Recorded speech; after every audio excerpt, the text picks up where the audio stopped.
sommes en présence de l'association Agir. Bonjour mesdames. Je vais passer la parole à Michel qui va vous présenter. Bonjour. Oui, rebonjour à tout le monde. Bonjour Anne, bonjour Roxane.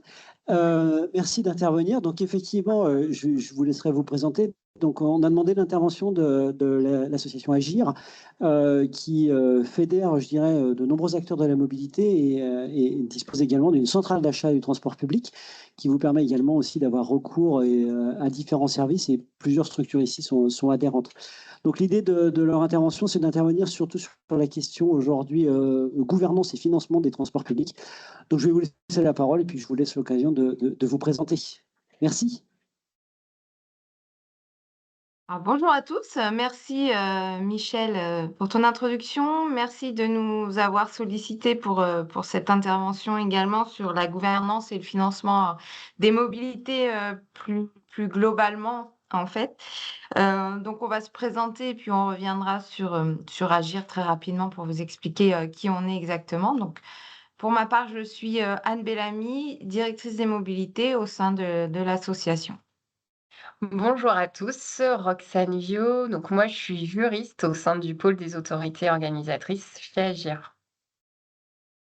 On va vous partager un document, ce sera du coup plus visuel. Alors on ne vous verra plus forcément, donc n'hésitez pas à nous interrompre. On vous voit un petit.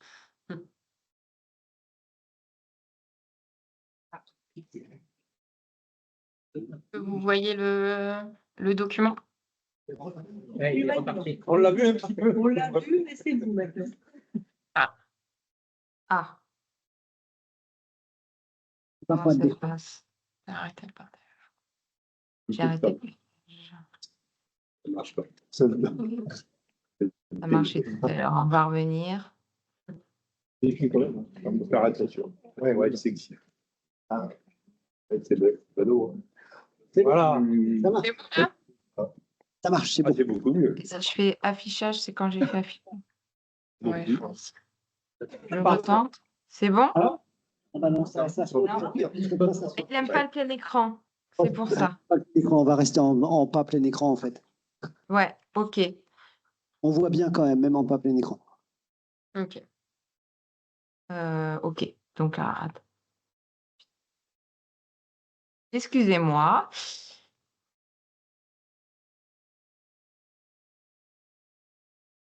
Voilà.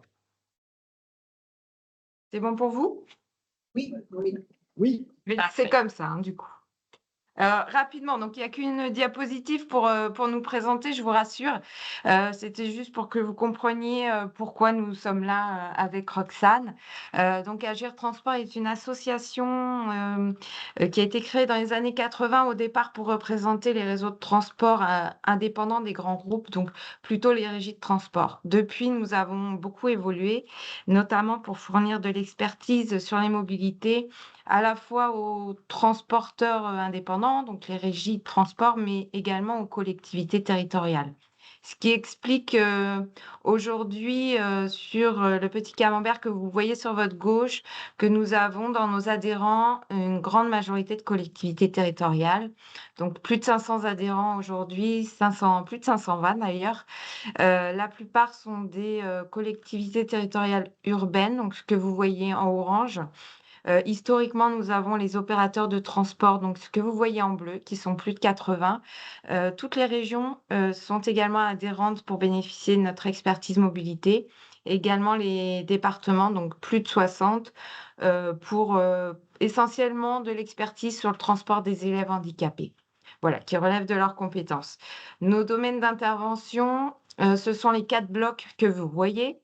Donc, premièrement, l'assistance. Donc, on répond aux questions de nos adhérents sur toutes les questions de mobilité, de transport public du quotidien. Deuxièmement, les formations. Nous proposons des formations pour la plupart en webinaire aux agents et aux élus qui souhaitent avoir des précisions sur tous les sujets liés à la mobilité et qui sont en lien évidemment avec leurs compétences. Donc, ça va du transport public routier, ferroviaire, aux mobilités actives, partagées comme le covoiturage et l'autopartage, etc. Nous, en complément, nous organisons aussi les échanges entre adhérents et avec nous, à travers des groupes de travail, par exemple, ou avec des moments de convivialité comme les Journées Agir, qui est notre congrès annuel que nous organisons la semaine prochaine. J'en profite pour en parler, parce qu'il est toujours temps de s'inscrire. Ensuite, nous avons, la centrale d'achat. C'est, les achats centralisés. Donc nous sommes une centrale d'achat comme l'UGAP, que vous connaissez certainement. Donc, la CATP est une centrale d'achat spécialisée dans les mobilités. Donc nous proposons, l'achat de véhicules, par exemple, de bus, de cars, mais aussi de prestations intellectuelles, sur, toutes les mobilités. Voilà pour, la présentation. Et je laisse la parole à Roxane pour introduire le sujet de la gouvernance.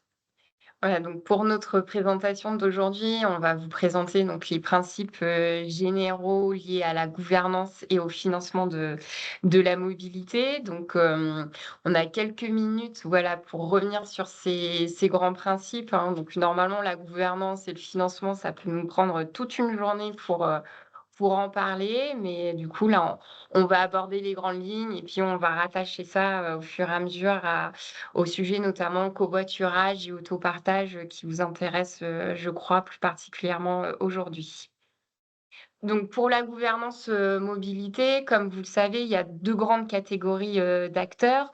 Vous avez d'un côté les autorités organisatrices de la mobilité et de l'autre côté les autorités organisatrices de la mobilité régionale.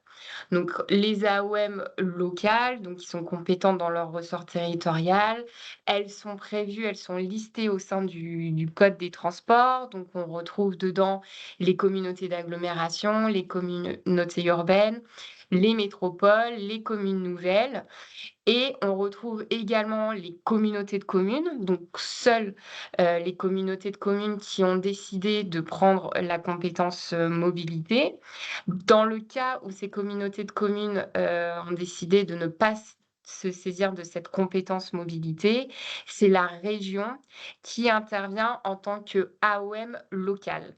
Et puis, on retrouve également des groupements que vous pouvez créer si vous décidez notamment d'avoir une coopération entre plusieurs EPCI.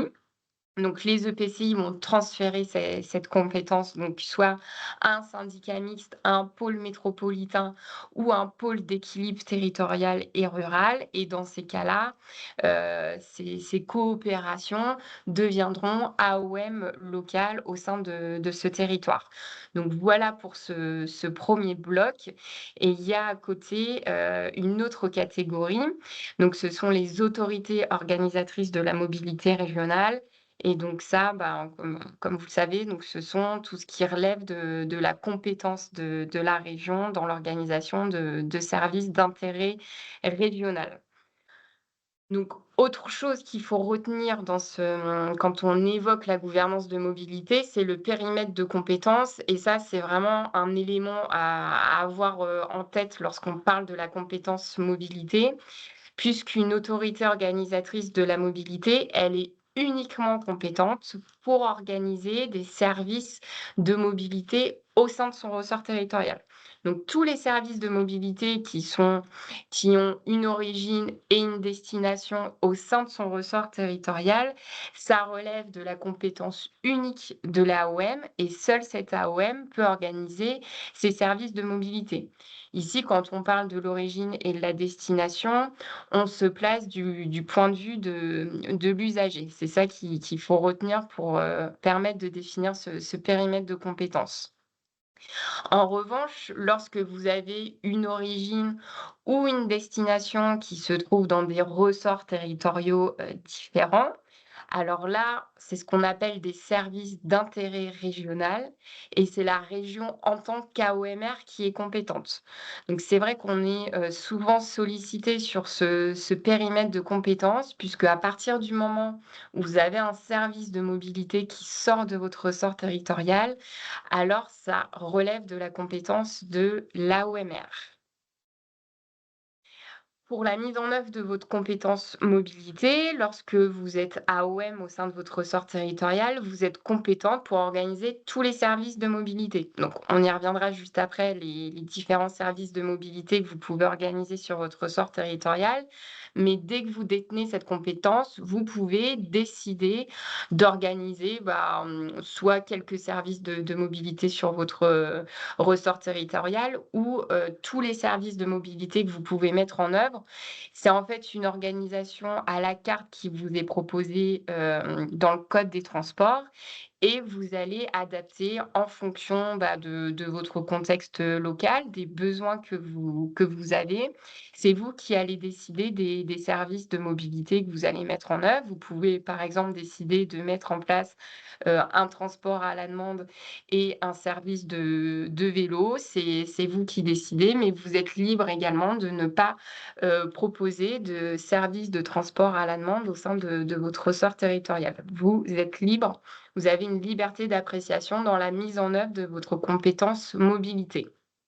En revanche, et c'est des distinctions qu'il faut avoir en tête, c'est que en tant qu'AOM, tout ne relève pas de votre compétence mobilité. Donc c'est pas pour autant que vous pouvez pas le faire, ça dépend des cas. Mais en tout cas, vous, en tant qu'AOM, vous êtes la seule compétente pour organiser des services publics réguliers. Donc c'est notamment les services, donc réguliers et les services de transport scolaire. Et vous pouvez mettre en place des services publics à la demande. En revanche, ne relève pas uniquement de la compétence mobilité, donc vous pouvez le faire en tant que collectivité, mais pas en tant qu'AOM. Tout ce qui relève des services qu'on va dire occasionnels privés ou des services de transport privé ne relève pas de votre compétence. Donc c'est important lorsque vous voulez mettre en place un service de mobilité, de toujours s'interroger sur les modalités du service de transport que vous allez mettre en place, parce que ça ne relèvera pas forcément de votre compétence. On peut notamment, par exemple, penser aux services privés.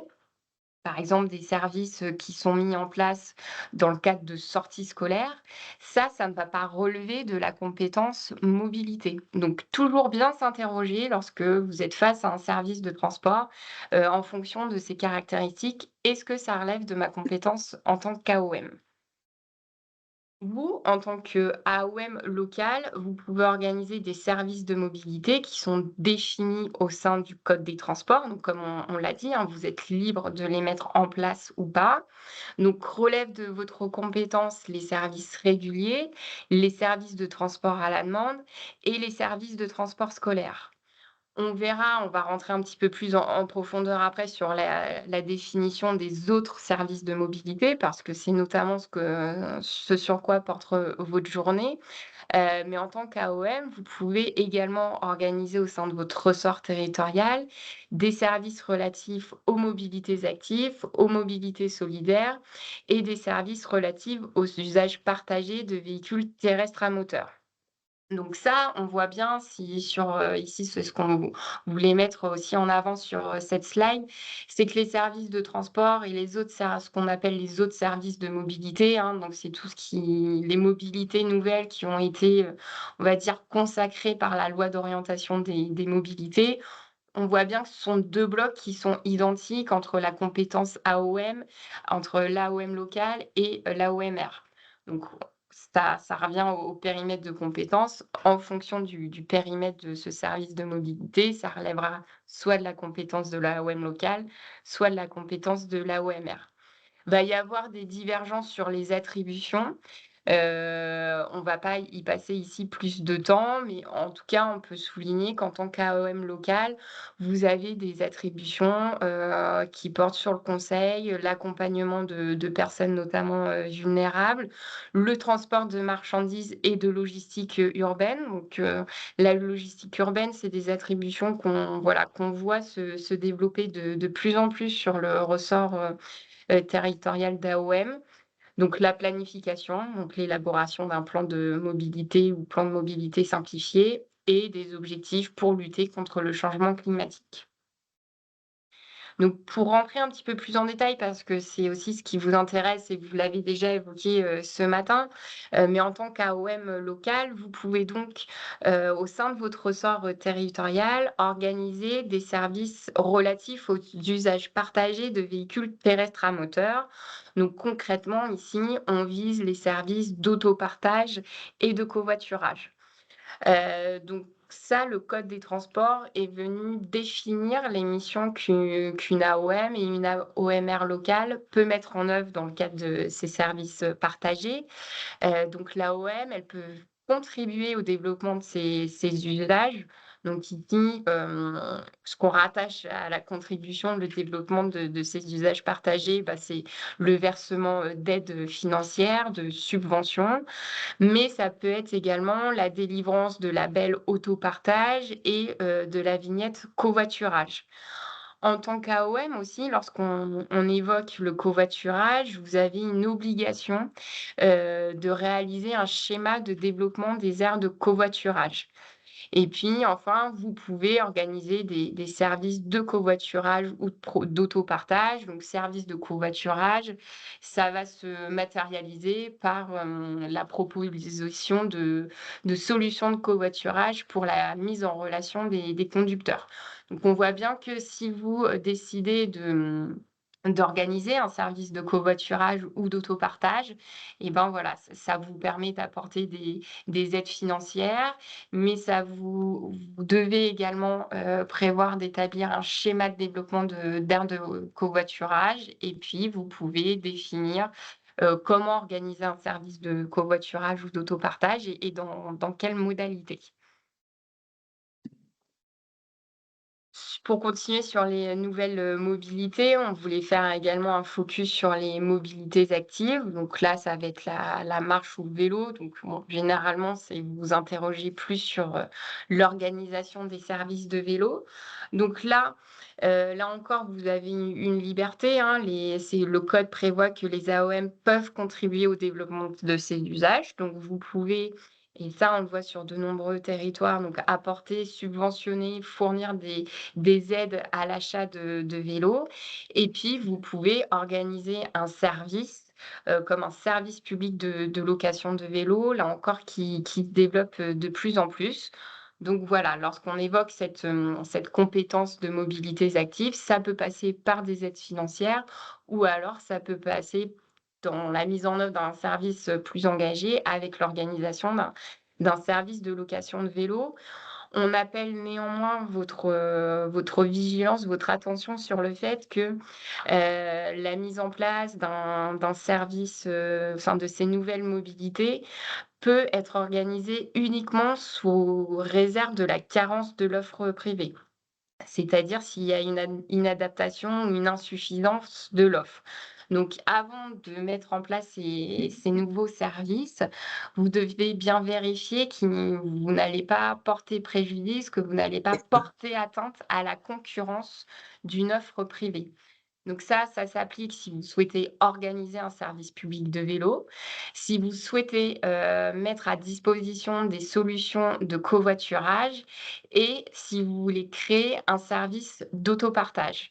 Donc ça, il faut être vigilant puisque c'est expressément prévu par, le code des transports que vous ne devez pas porter préjudice à la concurrence lorsque vous décidez de mettre en œuvre un service de covoiturage ou d'autopartage. Pour terminer donc sur ces mobilités, voilà, qui ont été consacrées par la loi d'orientation des mobilités, on voulait évoquer avec vous le service de mobilité, solidaire. Donc le service de mobilité solidaire n'a pas été clairement défini au sein du code des transports, mais en tout cas, on l'identifie comme un service qui permet d'améliorer l'accès à la mobilité des personnes qui se trouvent en situation de vulnérabilité, que ça soit une vulnérabilité économique ou sociale, mais c'est également permettre la mobilité de personnes en situation de handicap ou dont la mobilité est réduite. Donc les actions que vous pouvez mener dans le cadre de la mobilité solidaire, ce sont, l'organisation de services de mobilité. Donc du coup, pour faire le lien avec ce qu'on a dit avant, ça va être des services de mobilité qui vont prendre la forme de transport à la demande ou de transport régulier, puisque pour rappel, en tant qu'AOM, vous pouvez uniquement organiser des services de TAD ou de régulier. Et donc, ça va être des services qui vont être consacrés ou en tout cas qui vont répondre à ce besoin de mobilité solidaire. Vous pouvez verser des aides à la mobilité, comme des microcrédits, ou contribuer au développement de ces services, comme des aides au permis de conduire, ou même on peut rallier ça aux achats de vélos. Mais voici ce qui est prévu, ce qui est limité dans le code des transports pour les actions liées à la mobilité solidaire. On attire ici votre attention sur un point, c'est que la mobilité solidaire, c'est très vaste. Il y a beaucoup de services de transport qui sont organisés, voilà, pour des personnes, en difficulté, en situation de handicap. Il y a beaucoup d'acteurs, qui interviennent dans ce cadre-là. Donc, il faut être vigilant lorsque vous souhaitez mettre en place un service de transport et de vous assurer que ce service relève de de votre compétence. Et donc une des choses qu'il ne faut pas confondre ici, par exemple, il ne faut pas confondre la mise en place d'un service de TAD, pour répondre à la mobilité solidaire avec un transport d'utilité sociale, qui sont des transports qui relèvent uniquement de la compétence des associations. Donc autrement dit, vous, en tant qu'autorité organisatrice de la mobilité, vous n'êtes pas compétente pour organiser des transports d'utilité sociale, puisque seules des associations sont compétentes pour le faire. Donc pour finir, on voulait aussi évoquer avec vous les possibilités de coopération que vous pouvez mettre en œuvre entre AOM. Et un des outils que vous utilisez le plus et qu'on retrouve plus, c'est la délégation de compétences, donc à ne pas confondre avec le transfert de compétences. Donc la délégation de compétences, c'est vous, en tant qu'AOM, qui allez déléguer toute une partie de l'organisation d'un service à une autorité organisatrice de second rang. Néanmoins, un point important lorsqu'on évoque la délégation de compétences, c'est qu'il y a 3 situations à distinguer absolument. Cette situation qu'il faut distinguer, c'est si vous intervenez en tant qu'AOMR, en tant que région, soit en tant qu'AOM local ou le cas particulier de la communauté de communes. Pourquoi c'est important de bien distinguer ces 3 situations? Parce que en fait, en fonction de si vous êtes région, AOM ou communauté de communes, vous ne disposez pas des mêmes fondements juridiques pour déléguer votre compétence.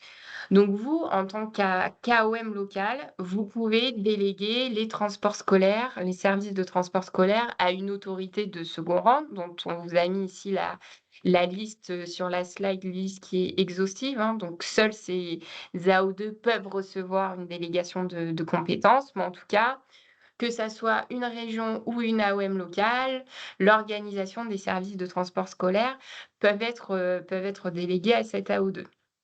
La région, donc l'AOM locale, peut déléguer uniquement les services de transport scolaire. La région, elle dispose de plus de liberté puisqu'elle peut déléguer tous les services de mobilité. Elle peut déléguer tous les services de mobilité à une commune, à un département ou une AOM. C'est-à-dire que la région peut vous déléguer tout ou partie de l'organisation d'un service de covoiturage, d'un service d'autopartage ou d'un service régulier. Elle est libre de le faire. Pareil, il y a une petite spécificité pour les communautés de communes, puisque les communautés de communes disposent d'un texte spécial pour pouvoir déléguer tout ou partie des services de mobilité à la région ou au département. Donc, ce qu'il faut retenir ici lorsqu'on évoque la délégation de compétences, même si là encore, on voit vraiment les grands principes ici et on rentre pas dans le détail. Donc, c'est pas forcément un exercice évident d'évoquer ces grandes lignes parce qu'on aurait plein de choses à dire. Mais lorsqu'on parle voilà, si vous souhaitez coopérer en tout cas avec une autre AO, ce qu'il faut retenir, c'est qu'en tant qu'AOM local, vous pouvez déléguer uniquement le service de transport scolaire. Mais en revanche, la région peut vous déléguer l'organisation de tout ou partie d'un service de mobilité. Donc, en tant qu'AOM, de la part de la région, vous pouvez recevoir l'organisation de tous les services de mobilité. On voulait évoquer avec vous et rapidement la coopération public-public. Alors là, c'est un outil juridique qui demande pour le coup voilà, qu'on creuse un petit peu parce qu'il y a des conditions très strictes pour pouvoir conclure un tel contrat. Ici, l'idée qu'on veut que vous reteniez, c'est que la délégation de compétences, elle vous permet, voilà, de desservir un point d'arrêt au sein d'un ressort territorial limitrophe. Donc, l'usager peut monter au sein de l'AOM 1 et descendre au sein du ressort territorial de l'AOM 2. Mais attention, la délégation de compétences ne vous permet pas de faire ce qu'on appelle du cabotage au sein de l'AOM 2. Donc, ne vous permet pas de faire monter un usager et de le faire descendre au sein du territoire de l'AOM voisine. Donc, c'est bien, voilà, ce qu'il faut retenir ici, c'est quand vous souhaitez coopérer avec une AOM limitrophe, c'est s'interroger sur les outils juridiques que vous pouvez mettre en place et qui vous permet, en fonction de ce que vous voulez aussi, quel montage juridique vous voulez partager avec l'AOM limitrophe, parce que tous les outils juridiques ne vous permettent pas d'organiser comme vous le souhaitez le service de mobilité au sein du territoire voisin. Donc, je vais passer la main à Anne, sachant que voilà, on pourra prendre, s'il nous reste quelques minutes à la fin, des questions sur les aspects de gouvernance. Alors peut-être déjà à ce stade, on peut prendre des questions avant de passer sur la question du financement. Peut-être je propose qu'on avance. On avance? Bon, très bien. Ouais, on va Donc avancer, puis on posera les questions à la fin. ouais, pas de souci. Ça fait peut-être beaucoup, hein, mais on pourra revenir dessus, si on a un peu de temps. Donc sur le financement, de la mobilité, donc là, on va faire un focus plutôt sur le financement, de la compétence mobilité prise par les autorités organisatrices de la mobilité. Donc, notamment, toutes les collectivités, urbaines entre guillemets, qui ont souhaité prendre la compétence mobilité. L'objectif est de savoir comment elles peuvent financer cette compétence. Donc là, vous avez une synthèse, des principales recettes qu'une autorité organisatrice de la mobilité, peut recevoir.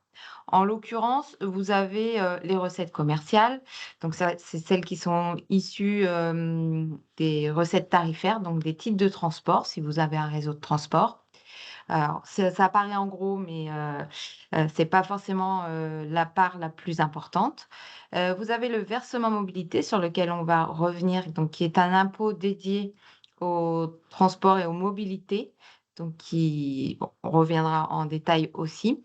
Les collectivités territoriales, alors c'est un peu particulier, notamment dans le domaine du transport public, puisqu'il faut savoir que c'est un secteur très déficitaire. Donc, pour pallier à ces déficits, il est possible en tant que collectivité territoriale d'abonder le budget principal vers le budget annexe dédié au transport public. Donc voilà, vous avez cette possibilité pour répondre aux obligations d'équilibre budgétaire. Et enfin, nous avons ajouté Europe et État pour signifier qu'il y avait des possibilités ponctuelles de financement de leur part. Alors, ça reste ponctuel dans le cadre d'appels à projets ou de certificats d'économie d'énergie, par exemple. Alors, ces parts évoluent bien entendu d'une collectivité à l'autre, hein. Vous pouvez très bien avoir un réseau de transport gratuit où vous n'aurez pas du tout de recettes commerciales, ou un très gros réseau qui aura des très grosses recettes commerciales. De la même façon, le versement mobilité n'est pas une obligation. Donc, vous pouvez très bien avoir une collectivité, une AOM, qui ne va pas du tout prélever de versement mobilité, et d'autres qui va bénéficier d'un versement mobilité très dynamique qui va pouvoir couvrir, l'ensemble, de ses charges. Donc c'est très variable et voilà, c'est juste une une façon de visualiser les recettes, mais en aucun cas de représenter l'importance de chacune d'entre elles. Donc, le versement mobilité, pour aller dans le détail, c'est un impôt qui est affecté donc, au financement des mobilités. Donc, comme Roxane l'a présenté tout à l'heure, les mobilités liées à la compétence de l'AOM, ce sont à la fois les transports publics routiers, les mobilités partagées, les services de vélo, etc. Donc, vous n'êtes pas dans l'obligation de le mettre en place. Vous avez le choix de l'instituer ou pas, et ce, à tout moment, dès lors que vous êtes AOM. Donc, pour l'instituer, vous avez une obligation de délibérer et d'énumérer dans cette délibération tous les services que vous souhaitez mettre en place et que vous avez prévus à terme. Il y a une nouvelle obligation qui est née de la loi d'orientation des mobilités fin 2019. Vous avez l'obligation de mettre en place un comité des partenaires qui associe les entreprises et les usagers de votre territoire. L'idée étant de les consulter avant la mise en place de ce versement mobilité et avant toute décision sur votre politique de mobilité. Voilà, ça ne vaut que pour avis, mais en tout cas, c'est obligatoire. Alors, qui est assujetti au versement mobilité? Ce sont à la fois les entreprises publiques et privées d'au moins 11 salariés. Donc, j'insiste sur le fait que ce sont aussi les établissements publics. Si vous avez un hôpital, par exemple, sur votre territoire, il doit payer le versement mobilité. La collectivité territoriale, dès lors qu'elle a plus de 10 salariés, elle doit également payer le versement mobilité. Voilà, donc vous êtes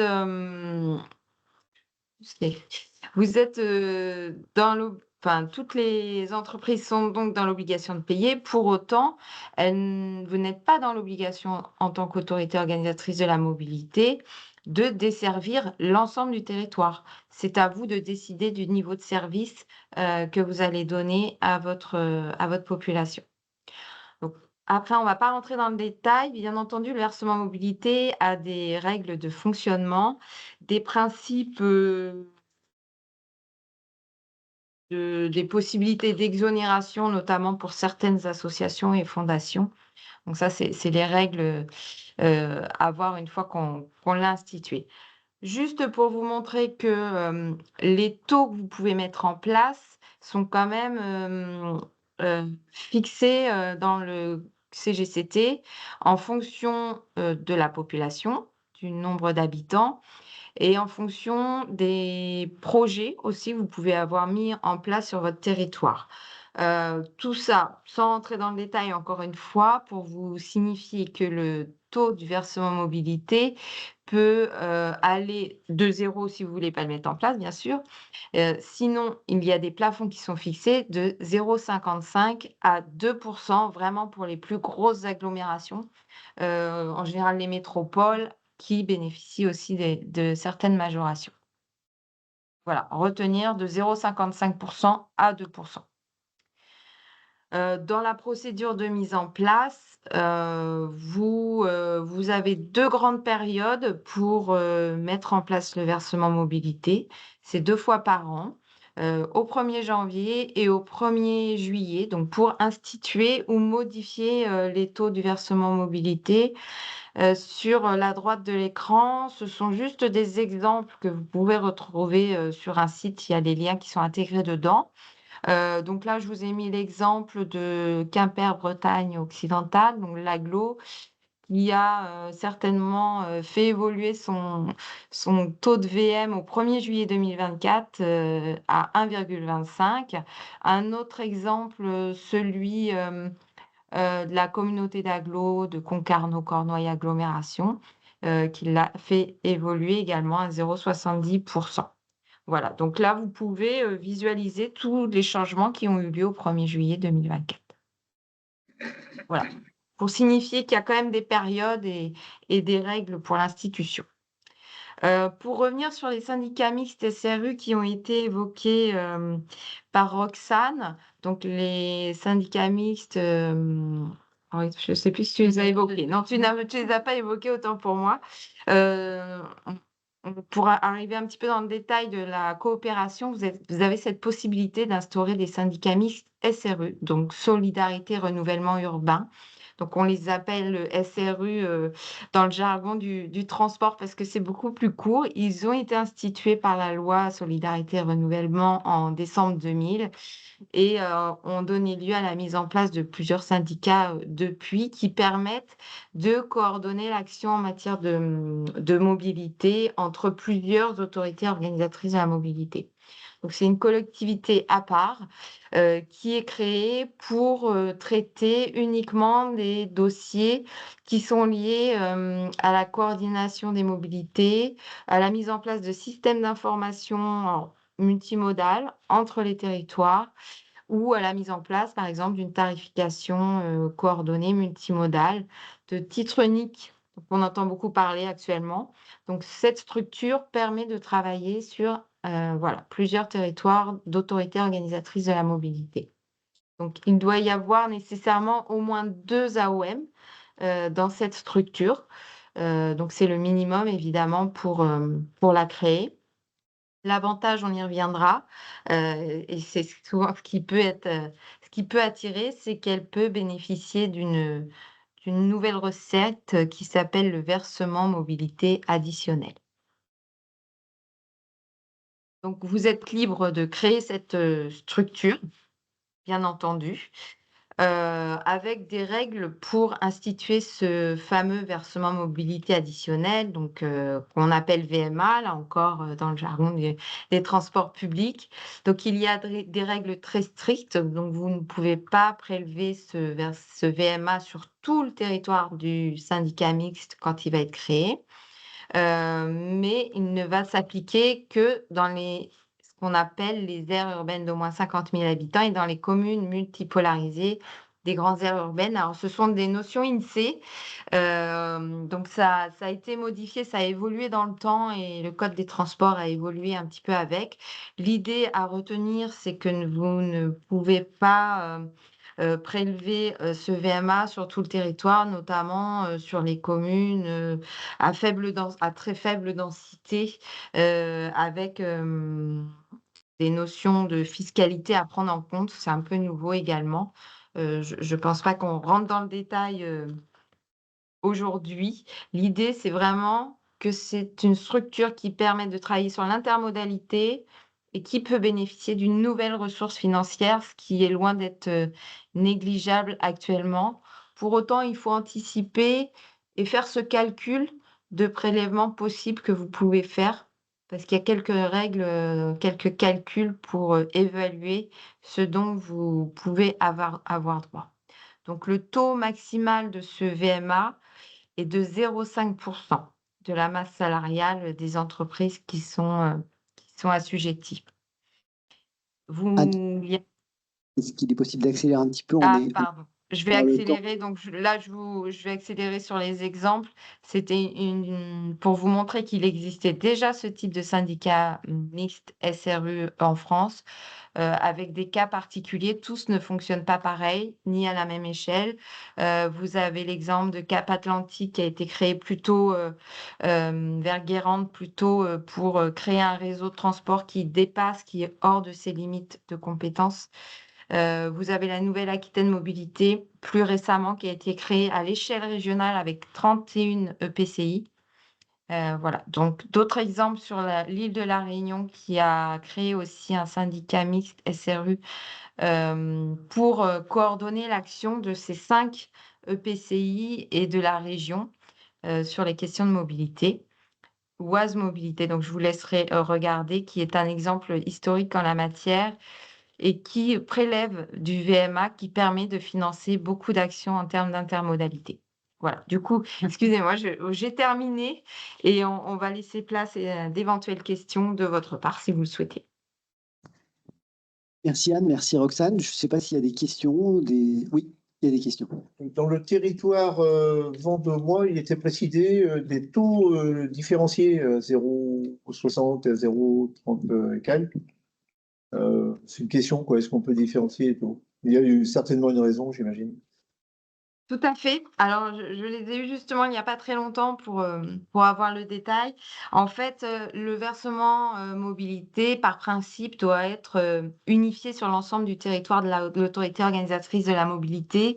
Pour autant, il y a, des exceptions, bien entendu, lorsqu'il y a, fusion ou extension de l'EPCI ou encore quand il y a transfert de la compétence. À Vendôme, ça a été le cas, il y a eu un transfert de compétences d'un syndicat à la communauté d'agglomération qui leur a permis de mettre en place ce qu'on appelle un versement mobilité progressif, donc qui est lissé sur 12 ans. L'idée étant qu'au bout des 10 ans, le versement mobilité soit le même sur l'ensemble du territoire.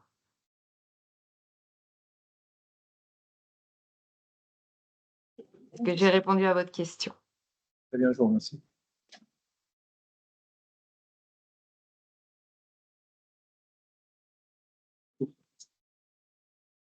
Je vais enlever le micro, ouais. Ah ben voilà. Ils entendent bien avec ça. D'autres questions, peut-être, je ne sais pas. Le lissage se fait vers le haut, j'imagine. Oui, alors vous pouvez partir de 0 si vous le souhaitez, en fonction évidemment des taux qui étaient déjà établis avant, en fonction des situations évidemment, c'est du cas par cas. Mais l'idée évidemment, c'est d'être progressif, donc d'arriver, au taux maxi que vous vous êtes fixé sur l'ensemble du territoire.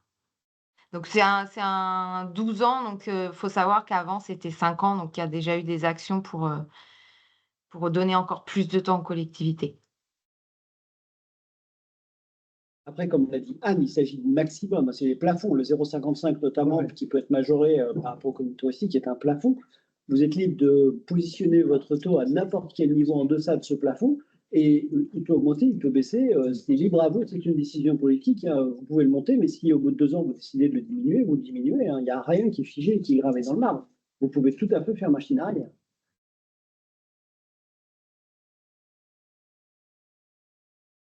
Ok, et ben, s'il n'y a pas de questions, on va vous remercier toutes les deux pour votre intervention.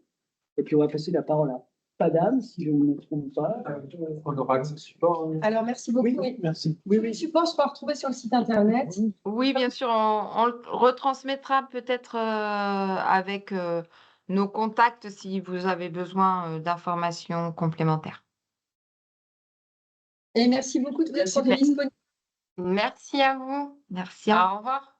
Bonne journée.